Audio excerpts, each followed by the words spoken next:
Bharti news, सीधा, सटीक और निष्पक्ष। नमस्कार, मैं हूं पुष्पेंद्र और आप देख रहे हैं भारती न्यूज। नजर डालते हैं आज की ताजा तरीन खबरों की ओर और शुरुआत करते हैं राष्ट्रीय खबरों से।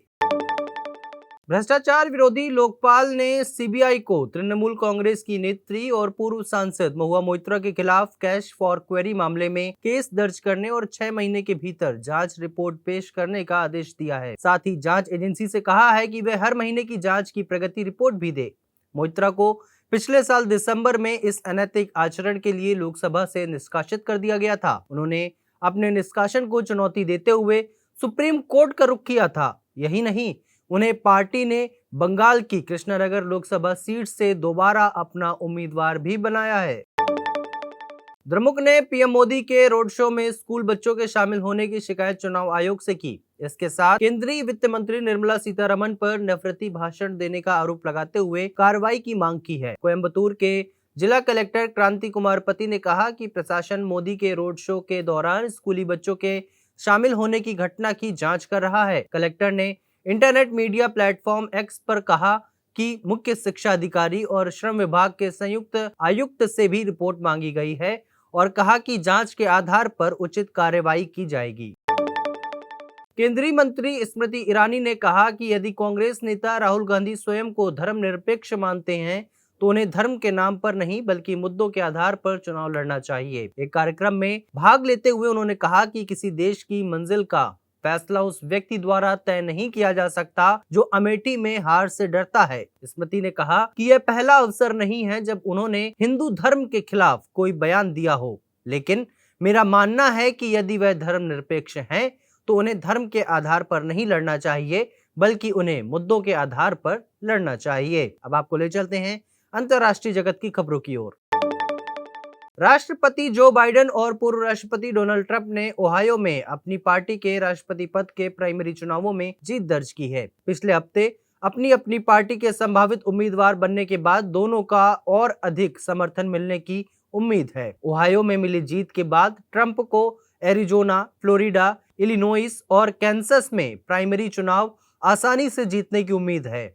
वहीं बाइडेन फ्लोरिडा को छोड़कर अन्य सभी राज्यों में जीत हासिल कर सकते हैं। यहाँ डेमोक्रेट ने अपना प्राथमिक चुनाव रद्द कर दिया है और अपने सभी 224 प्रतिनिधियों को बाइडेन के पक्ष में सौंपने का विकल्प चुना है। नेपाल के प्रधानमंत्री पुष्प कमल दहल ने घोषणा की है कि पोखरा अंतर्राष्ट्रीय हवाई अड्डे के लिए ऋण को अनुदान में बदलने के लिए चीन के साथ राजनयिक प्रयास शुरू किए गए हैं। उन्होंने कहा कि देश हवाई अड्डे से आय जुटाने में विफल रहा, जिससे ऋण और बढ़ गया है। प्रधानमंत्री ने कहा कि ऋण को अनुदान में बदलने के लिए बातचीत चल रही है। पोखरा अंतर्राष्ट्रीय हवाई अड्डे से उड़ानें संचालित करने के लिए सरकारी निजी क्षेत्र के सहयोग का अध्ययन करने के लिए एक समिति पहले ही गठित की जा चुकी है। अब आपको ले चलते हैं व्यापार जगत की खबरों की ओर।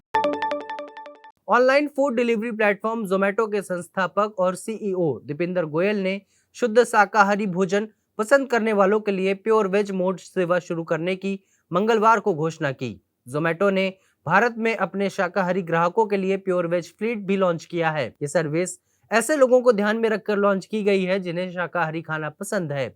इसके जरिए ग्राहकों को 100% शाकाहारी भोजन उपलब्ध कराया जाएगा। गोयल ने कहा कि भारत में विश्व स्तर पर शाकाहारियों का प्रतिशत सबसे अधिक है। ये नई सुविधाएं उनके फीडबैक के आधार पर लॉन्च की गई है। बीते 2-3 वर्षों से पूरी दुनिया में आर्टिफिशियल इंटेलिजेंस की मांग बढ़ रही है। इसके चलते चिप बनाने वाली दुनिया भर की कंपनियों के शेयरों में भी तेज उछाल आया है। अमेरिका की चिप बनाने वाली कंपनी एनवीडिया के शेयरों में बीते 12 महीनों में 290% की वृद्धि हुई है। वॉल स्ट्रीट के विश्लेषकों का मानना है कि यदि चक्रवृद्धि गणित के सामान्य नियमों से गणना की जाए तो जिस तेजी से आज एनवीडिया के शेयर बढ़ रहे हैं उससे एक दशक के अंत में कंपनी का बाजार पूंजीकरण 1000 ट्रिलियन डॉलर तक पहुंच सकता है। अब खबरें खेल जगत से। आईपीएल 2024 में दिल्ली कैपिटल्स की कप्तानी ऋषभ पंत ही करेंगे। मंगलवार को दिल्ली कैपिटल्स के चेयरमैन पार्थ जिंदल ने इसकी घोषणा की है। 14 महीने बाद क्रिकेट में वापसी करने वाले ऋषभ पंत आईपीएल 2024 में बैटिंग ही नहीं बल्कि कप्तानी करते हुए भी नजर आएंगे। हालांकि पंत के विकेट कीपिंग करने पर अभी भी संशय बरकरार है।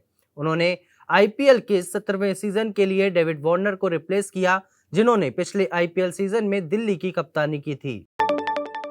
श्रीलंका को बांग्लादेश के खिलाफ होने वाली 2 टेस्ट मैचों की सीरीज से पहले बड़ा झटका लगा है। श्रीलंका के स्टार स्पिनर वानिंदु हसरंगा ने हाल ही में टेस्ट संन्यास वापस ले लिया था, जिसकी वजह से वह आईपीएल 2024 के शुरुआती 2 मैच मिस करने वाले थे। लेकिन इस बीच टेस्ट सीरीज से पहले ही वानिंदु हसरंगा को आईसीसी ने बड़ी सजा दी है। दरअसल बांग्लादेश के खिलाफ हाल ही में समाप्त हुई सीरीज के आखिरी वनडे के दौरान वानिंदु हसरंगा को आईसीसी आचार संहिता के अनुच्छेद 2.8 का उल्लंघन करने का आरोप लगा है। यह घटना पारी के 37वें ओवर की है, जब वानिंदु हसरंगा ने अंपायर से उनकी टोपी छीन ली और मैच के दौरान अंपायरिंग का मजाक उड़ाया। अब तक की खबरों के लिए बस इतना ही। अन्य सभी बड़ी खबरों के लिए देखते रहिए भारती न्यूज और भारती न्यूज को शेयर, लाइक और सब्सक्राइब करना ना भूलें। धन्यवाद।